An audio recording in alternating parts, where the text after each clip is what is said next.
So, Nathaniel, why don't you start us off here? I want to talk about Red Dwarf because it is one of my all-time favorite shows.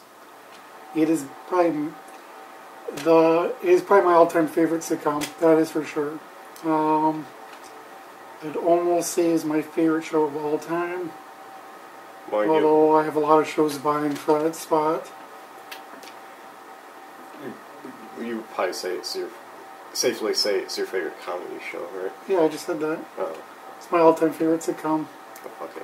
All-time favorite half-hour show that makes me laugh. It is one of the few shows that I can watch and rewatch, which I have done, and it still makes me laugh. To that. So why don't you give us a little... So I want to talk about the new season. Well, why don't you give us a little brief story of what it's about and I almost want to say if you haven't seen it now, go watch it if you don't know what's going on. But basically, Lister is the main character, last human alive. He's 3 million years in deep space because his bunkmate didn't repair something on the ship right, a drive plate, and exposed the crew to lithium cadmium-2 radiation, killing the crew. However, his roommate Rimmer...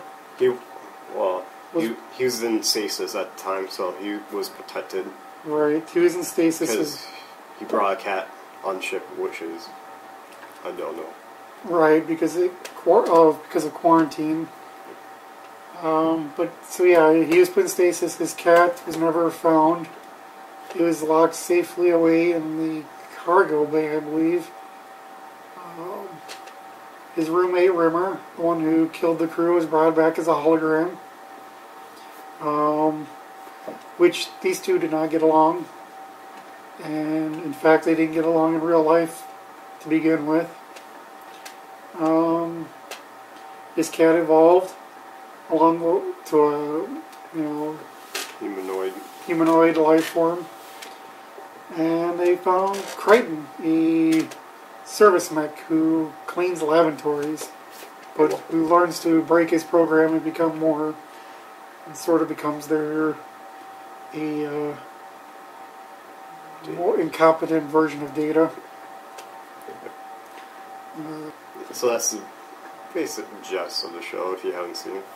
Alright, so this review will have spoilers, so... Go see the show. If you haven't seen the season 10 for sure, stop now. Well, any of it, I would say, is fair game. Right. Because we might talk about past episodes. Right. While we're talking about season 10. Anyways. So, after about, 10, 12 years hiatus, they finally got a new season. Full-fledged. Even though they count... Are they counting Bat Turf as season 9? Yeah, I call it season 9. So, 10 to then 3 years after that. Right. So, basically, we're just going to give you a rundown of some of the episodes and what we thought, I guess. So, starting with episode 1, Trojan. So basically in this episode, they find a derelict ship, which I believe is called the Trojan. Yeah, it is called the Trojan. But it has some kind of quantum drive that brings things closer together. As a result of this, of Rimmer fumbling around with it, he manages to bring his brother's ship closer to him and brings it through, well, from what I read online, and I kind of agree with this, it brought it through time and brought it closer within like 14 hours of the Red Dwarf ship. And they get a distress call from him, and Rimmer decides he has to pass his astronav before he goes and meets him, so tries that, fails as usual. Basically meets his brother, finds out he's a hologram, the captain, and there's one other survivor called Crawford, who is a simulant, which are kind of the baddies. And the reason that one person speculates on the internet that they got pulled through into the future, where the Red Dwarf crew is, because the Crawford makes references to the simulant uprising, which has already happened in past seasons, and and they are the crew has confrontations with them more than once. So, yeah, there's a lot that actually happens in this episode, and I wouldn't be doing it justice giving it the complete synopsis. You really should just watch it. I guess my thoughts on it are, as far as... First off, you like the episode? I did. I liked it as well. I thought it was a return to form. I thought it was like their earlier stuff. I don't think it's an instant classic as some of their earlier stuff, but given time and a few rewatchings, some of these episodes will be like, yeah, these are funny every time I watch it. I don't know.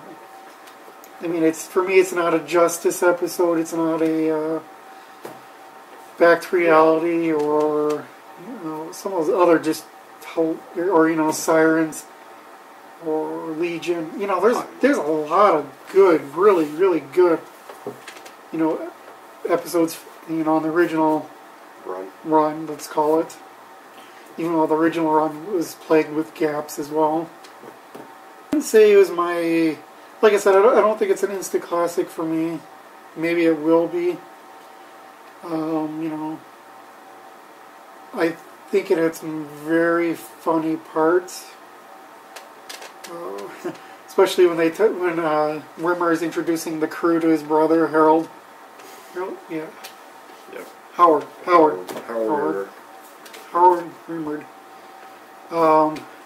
He talks about Crichton, how they just sprayed him down with a hose and gave him a hat and made him part of the crew. Yeah. And then the cat, is Gerald Hampton, which, the cat being kind of this airhead character doesn't even realize that they're addressing him, so he just keeps punching away at his console. And he's part of the species program. Yeah, interspecies program. So cat is the evolved life form from Lister's original cat. Right. And then Lister is, Lister of Smythe, which I kind of called... I was kind of hoping they'd call him Lister of Smeg, kind of a reference to the season 7 episode Stoke Me a Kipper, but... Anyways. In the virtual reality. Right, when he goes in the virtual reality, he's Lister of Smeg. But, whatever. Overall, I love Lister's rant about being the last human alive, so no one else has to suffer this, being put on waiting because he's trying to get the Stirmaster. I should preface all this is that I watched these episodes mostly on YouTube, so quality was crap. Yeah. So I can't attest too much to the HD, the production value, the HD value, maybe so much how the crew looks aged, I mean, they definitely do look older, some of them. But you can compare it to Back to Earth that only came out 3 years later. What do you think? I actually thought they looked good enough for the most part. I think something changed with Crichton's costume. I mean, I guess he looks... people say he looks bigger. I don't know. But I just think his face looks different. And that's seems like the one thing they could control the most out of all the characters is how he looks. Yeah. And I don't know if it's just the way they did it, if they're doing a different technique. I just think he looks a little bit different than he has. And right, he's changed every season, but I thought he looked good in season, or the Back to Earth ones. I think they changed something. So yeah, I thought it was a good episode. It's probably one of the better episodes of the season for me. Yeah. I guess more memorable. Right, moving on to Fathers and Sons. So back in season 7, they established that Lister was his own father as a way to kind of create a holding pattern for the human race so it could never go extinct. Which I'm not a fan of. That. Right. You're your own father. It doesn't really make sense. There's a lot of problems associated with that, I think, just in that episode alone. It's funny, don't get me wrong. It's definitely not my favorite, and a lot of people would agree. The whole season is but basically the whole season is about him. Absolutely. Well, the whole episode is about him getting tough with himself when he's drunk. And they get a new AI which can predict the future. So it's sort of and the computer is sort of an amalgamation of Cassandra and Queeg, I would say. Right. There's some great, funny bits with Lister and his drunk self. Where he pre-records himself when he's drunk, being his kind of like his dad and chewing himself out, and then he has the computer help him predict how many times he's gonna skip ahead and watch the next part of the video before he actually goes and does what he's supposed to, and it ends up costing him his guitar that gets flushed out in the airlock. But I know they get it back later. Good. Yeah, it's referenced in episode 4, the 4th episode. My only suggestion to make this episode better is when Lister gets pushed out the airlock at the end, and he comes, rocketing back on a jetpack. I thought it'd be funny if they would have grabbed his guitar, like a jettison, further back while he was drunk. I just thought that'd be a funny touch. Yeah, I actually thought when I was watching the episode the first time that's how it was going to happen. Guitar gripped in hand. Yeah, and he's going to bash in the computer. No, I didn't. Bash in the computer. He would just have his guitar back. Yeah. I think that would have been funny. What was the B story for this one? Are Chinese whiskers racist? Oh, okay. Yep. Or Chinese whispers? I guess it's not all that memorable of a B plot. Well, I think that was more of a C plot, because what was the B plot? Oh, Creighton Rimmer installed the computer. Yep. And the computer predicted how Arnold would give the ore, and already started doing the ore before he gave it, and it was completely right. It repairs the ship as though Rimmer would have, because the computer's objective is to save officers time and do it the way they would have done it, and he cocks it up as usual. So the computer cocks it up for him. Right. Not too much to say. Definitely, I thought this one was a little bit funnier than Trojan. I would agree. Maybe the A story was a little bit better than Trojan, but I like the B story in Trojan with the Stern Monster up in the last human and all that. Yeah, that's good. Let's move on to probably our least favorite, which was Lemons. Which was a lemon. Quite. Yeah, it had some funny moments, some things that didn't make sense, but I think if you try to watch this season and try to make sense out of everything, you're not going to like it. I think you have to accept a few things. I mean, they build the rejuvenation shower and they cock it up as usual, and Somehow transports them to Earth in the past. It's always and they Earth for some reason. Well, whatever. And they have to make a lemon battery to power the return remote. I don't not much to say. You definitely get it that, the writer, Doug Naylor. is it Doug? I forget which one quit. Kind of bad at that one. I always get their names mixed up. Pretty sure. I might be wrong. No, I think it is Doug. It is Doug Naylor. You can tell that they're atheists because they kind of make some digs at Christianity and religion. Yeah, there was...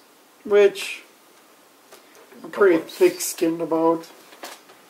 But I consider myself somewhat religious. So, Okay. I'm a lazy Christian, that's for sure. But there wasn't really a B story in this one, was there? No, and I think that's probably one of the strong points about this episode. It really was an ensemble piece where they all four, it was a group episode as opposed to A, B, and C storylines. Not much to say. Well, I guess you didn't really finish the synopsis of the... They run into Jesus, who they believe is Jesus Christ, and they actually bring him back to the present so they can perform a medical exam on him to help him, and he basically finds out what Christianity has done throughout history in the name of it, like wars and all that.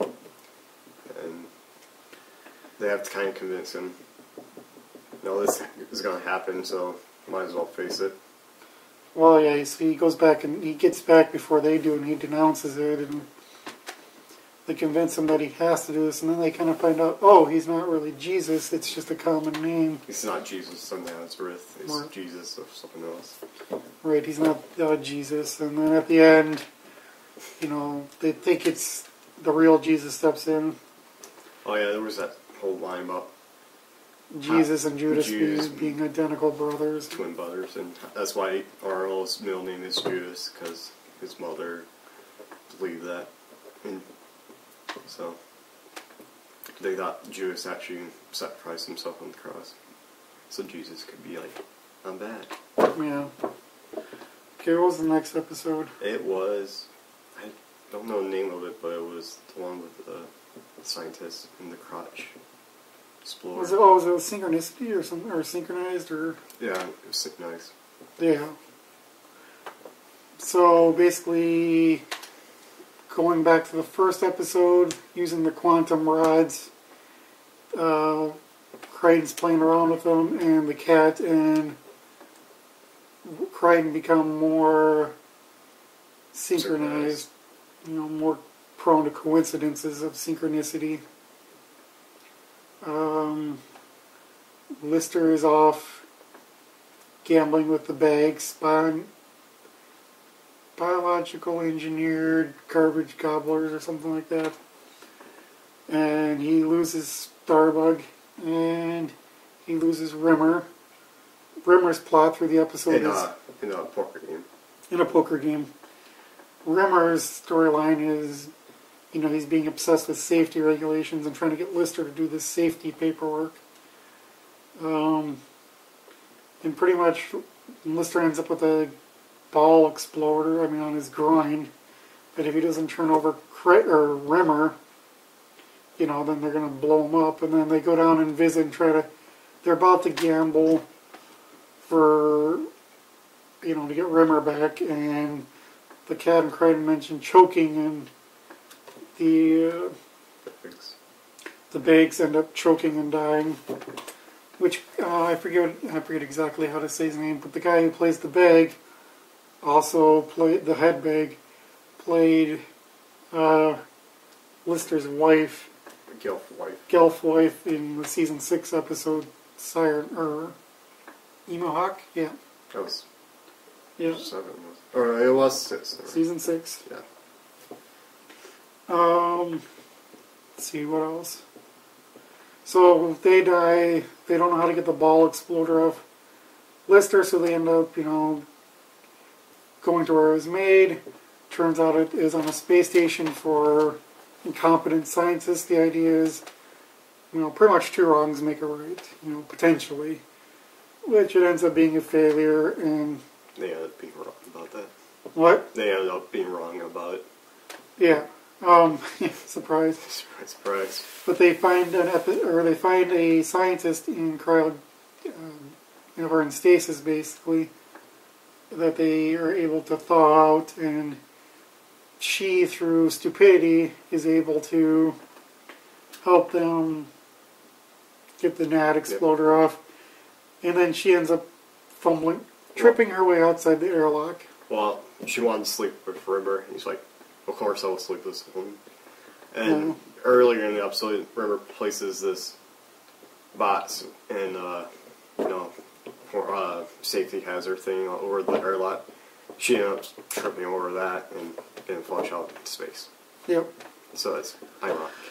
Again, I'm not going to explain these episodes too much. You just need to see them. What'd you think of the episode? It was good. I guess I have a whole lot to say about it. I mean, it's kind of your standard episode. Again, I thought this was a stronger episode. I thought it was one of the funnier ones. A little bit more of an ensemble at times. Yeah. Yeah, there definitely wasn't a whole lot of beast in this one either, was there? Not really much of just the Creighton Cat beat. Well, no. But that played into the A story. Right. I mean, that all tied together. I would say there's kind of modules that plugged into the main story. I don't know what else to say other than it was funny. Some strong jokes with the Gnat Exploder. For a second there, I did thought we would see Kachansky. I thought there's a definite possibility that she'd be the one that they thought out, but I kind of figured it'd be too good to be true and too soon. Yeah. That's definitely something going into next season if they have it. I would like to see Kachansky back. And I probably, well, this probably will never happen, but explain what happened at the end of season 8. Yeah, we'll get to that at the end here. Yeah. So next episode was Dear Dave. So Dear Dave, they don't even leave the ship in this episode. This one's a very Lester-centric episode, like Fathers and Son was. He's basically depressed because he's the last human alive. Let's see, what is... Rimmer... The ship's computer is charging Rimmer with dereliction of duty because he hasn't reported for duty in 3 million years, which is sort of a joke in of itself. What else? He ends up in a love triangle with vending machines. Vending machines, and there's a possibility that his one-time girlfriend from 3 million years ago was pregnant. With his child. With his child, but you pretty much end up finding out that she slept with someone else. It was, he got a letter basically saying either it's you or this other guy, and it turns out to be the other guy. Which, truth be told, that's kind of a old, that's not really that original of a storyline. It's just with a twist. The parts with the vending machines is pretty funny, especially at the end, when he kind of ends up dry humping the one. Without realizing it. Unintentionally, yeah. It was kind of funny. I don't know what to say. I mean, other than a lot of these episodes have good moments, some jokes that really work, but none of them are just laugh fests. Lastly, let's talk about the last one, and we can kind of spitfire what we thought of the series, this season. The beginning. The beginning. Which echoes the first episode of this series called The End. I just think if we had a big plot point, you find out the person you thought was Rimmer's dad is actually their idiot gardener, which actually sort of makes a lot of sense, but it doesn't really change Rimmer too much, I think, because he still was raised by his asshole dad. But he gets some closure on that, because he has a hologram type message from his father telling him that. And so he kind of learns, okay, it's okay if I'm not this officer. It's okay being me, or you want to say. Right.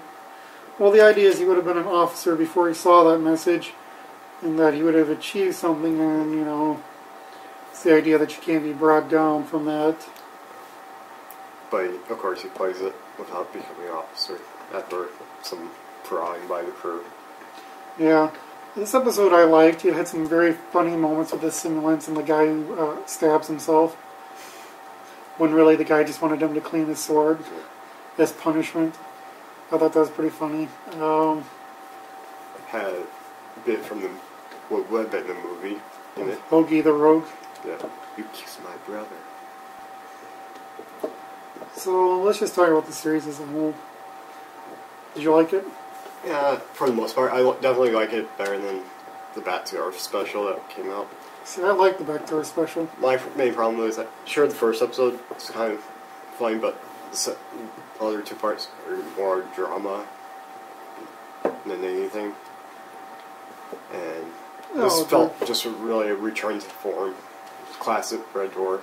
Yeah, I like this one. I feel like Doug Naylor is picking up momentum more than anything else. I kind of feel like, okay, it's been 10 years or whatever. He needs a little more, he's getting back into the groove. I suspect that there's a season 11, which I hope. I pre-ordered the DVD, or the Blu-ray. So I've done my bit to spur DVD sale. I think he's definitely walking a fine line with the show, because there are certain plot points that just, at some point you're going to have to end the show, I would think, as with any show. It's like, how many questions do you want to leave hanging out there with unresolved plot points? Yeah. I would like to see him on his terms. Right, Wrapping up properly. They got the Kachansky storyline to resolve. Do they never explain season 8's ending? No. But there's an alternate ending to that episode you could say is canon. I don't know about that, but... Still have all the human stuff out there. There's the thing with why is Rimmer a hologram again? Whose memories does he have? I've heard some theories where he's an amalgamation, or he's... that he's an updated version of Rimmer. He's a second hologram that has the old Rimmer from before he left the ship, plus the new Rimmer when he died. When he was reborn by the nanobots. Probably died. Somehow. Yeah, I like season 8 because it was funny, but you did kind of enter the, thing that kind of went against the grain is, the whole crew's back, it's not, kind of goes against the original premise of The Last Human Alive.